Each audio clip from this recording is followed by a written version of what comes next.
Hey guys, just wanted to do a quick video here talking about how I clean my records. Um, well, first off, I don't know if you guys hear it, I'm playing a little Billy Joel in the background, but if anybody caught it, I don't know. He was on the Billy Joel was on the Howard Stern show earlier this week. He was on, Sirius Satellite Radio, Howard Stern show, and they had him up there the first time he's ever been on the show. And it was hands down one of the greatest interviews I've ever seen.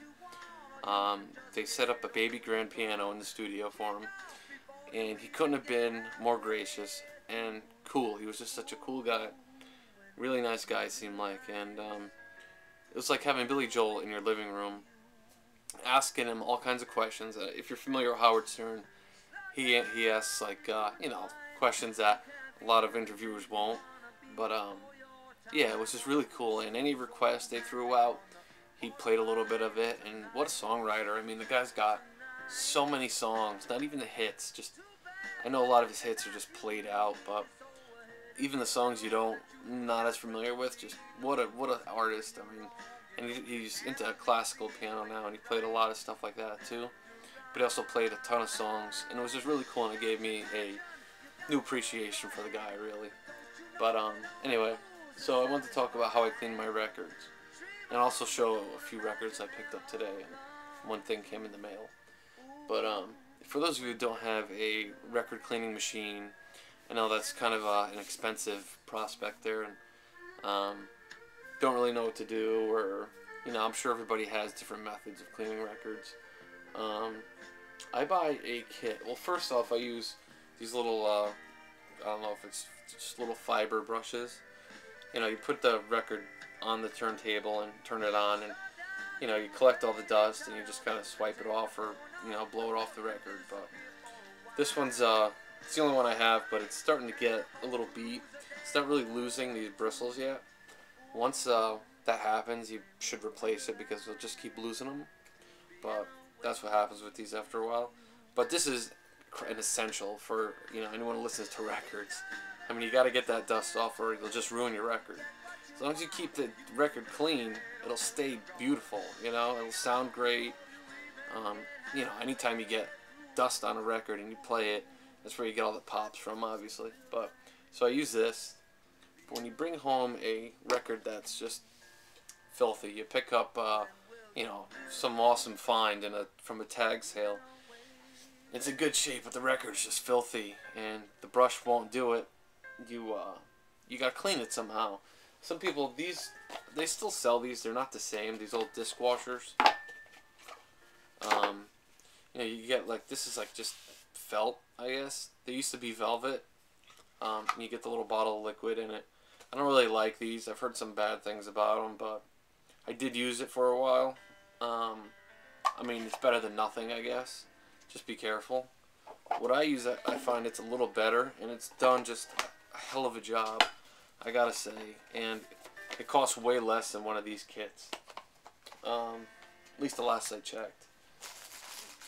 I buy a kit from a guy who sells them online. He makes them and sells them online, and they're very similar to the disc washer. It's just a little bit different. And for $13, the name of the website is www.aslanstore.com.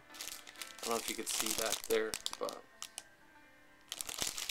so aslanstore.com. It's just a guy who, it says on his website, he just got sick of paying big bucks for things that really don't cost that much to make, to clean your records, and some things that just don't do a good job. I will say that this stuff works great. Something about the kit, it just works really good. I've had some records that were just filthy, and it just really cleaned them and just gave them a whole new life, I swear. He doesn't say exactly what he puts in there, but it contains, I'm sure it's mostly, most stuff like, distilled water, low levels of lab grade alcohol, and non-ionic surfactants. I don't know, it's written pretty light, but so you get a bottle of this, and you get a little velvet pad, real velvet. Unlike the disc washers, They used to have the red velvet, but they don't anymore. And to get one with the velvet, it's usually pretty expensive now. But yeah, I mean, you can't beat it. $13. I only use it when a record is filthy and the fiber brush just won't do it. And really, it works great. So I just wanted to show you guys that. And say, if you're looking for something that's inexpensive that works great for those records that are just filthy. I know some people probably will clean their records every play. I don't really think that's necessary, but it's definitely important to keep them clean. And I don't know, something about having to really care for your records. It's part of the whole appeal to me. It's like you get this sound that's just unbelievable, and you can't get it anywhere else. And but you got to take care of them. You got to clean them. It takes care. So you got to do a little bit of work for it, and it just kind of adds to it for me. He also sells stuff to clean 78s and some other things too. Check it out. He also sells a stylus cleaner, another little kit here. I don't use this too much, but I thought it'd be good to have. So you get a little dropper stylus cleaner, and you get a little brush. Actually looks like a little paintbrush tip. But you put a little drop of this on there and give your stylus a couple swipes. And, it works pretty good, I think. But this is like, I don't know, maybe $10 if that. But, again, it's www.aslanstore.com. So, check them out if you're interested. So, that's it. I just wanted to show, too, a couple records I picked up. My wife and my daughter went out today. So I kind of snuck off to the record store and picked up just a couple things real quick. Well, first, this came in the mail, and I won this on eBay for $3, brand new. It had a little dent up in the top, but I got it for $3, still sealed. I took the shrink off, but there you go, Boris's Smile. So I'm happy about that, double record. Black vinyl. I haven't listened to it yet, but I definitely will. Maybe probably tonight. So there you go. It had a sticker on it that said 3,000.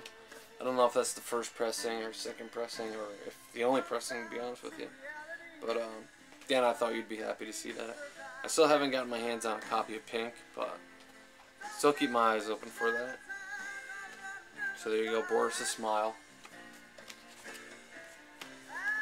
Also, I picked up a copy of Tom Waits, Swordfish Trombones. Brand new copy. I haven't listened to this yet either. I haven't listened to any of these yet. I'm still on my records from the other day. So, but I'll probably listen to these tonight. I'm looking forward to this one too. Dan, again, I saw you were playing this and I figured I'd check it out. I've been wanting to listen to Tom Waits a little more. Try and get what everybody's talking about. But there you go.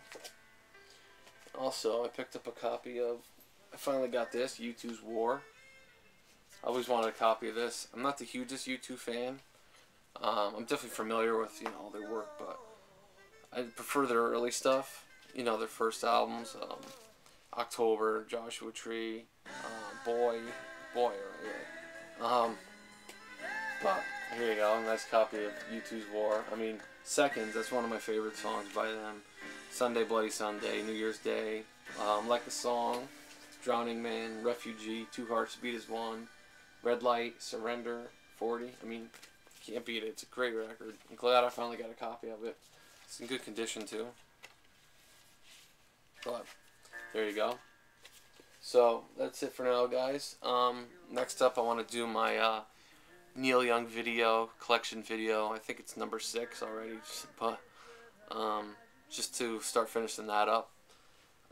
So yeah, thanks for watching, guys. Please comment, etc. Thanks. Take care.